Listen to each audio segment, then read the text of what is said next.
The Transport Workers Union is warning of fatalities if foreign truck drivers unfamiliar with Australian road conditions are allowed to work temporarily in Australia.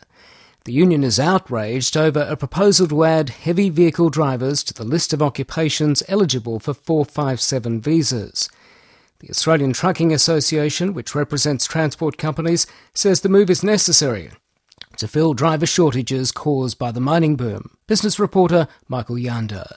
It's a familiar refrain in many industries. The mining boom's luring workers with massive pay packets, leaving shortages behind.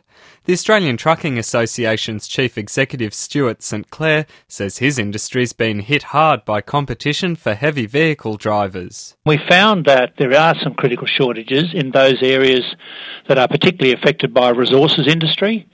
And we find that while there's no shortages as such within the cities, there certainly is in some more regional areas across Australia. Mr St Clair says the worst shortages are in Western New South Wales, Northern Queensland and parts of Western Australia. And the solution proposed by the association is to expand the temporary skilled migration program to include heavy vehicle drivers. Where they are unable to secure local drivers, we think it's important that they have some options to be able to assist in finding some 457 temporary visa drivers from, say, the UK or the US. Now, you've mentioned the UK and US, but is there any way to limit 457 applicants to particular regions? Wouldn't these applicants be from a whole variety of countries?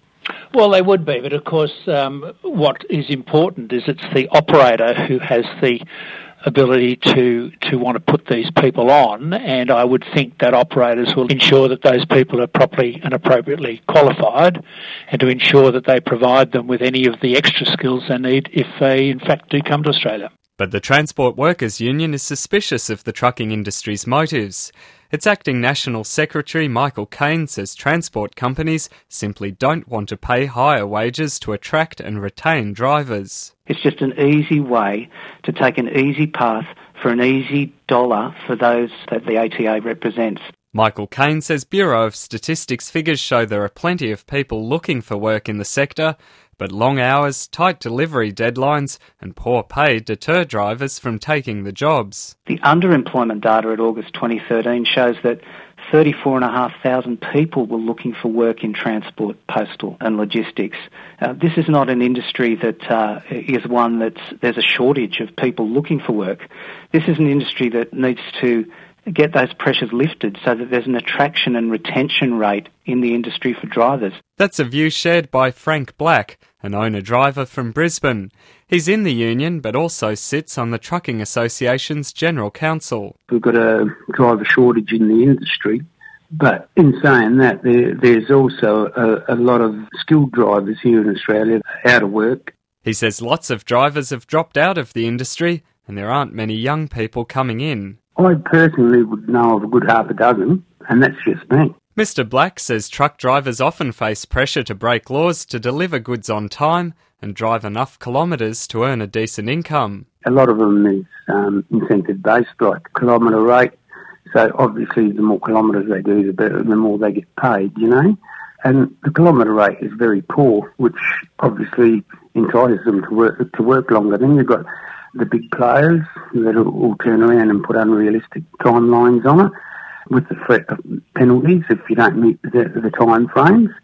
Our own people don't even realise that they've got rights, that they don't need to do this, but they do it under duress.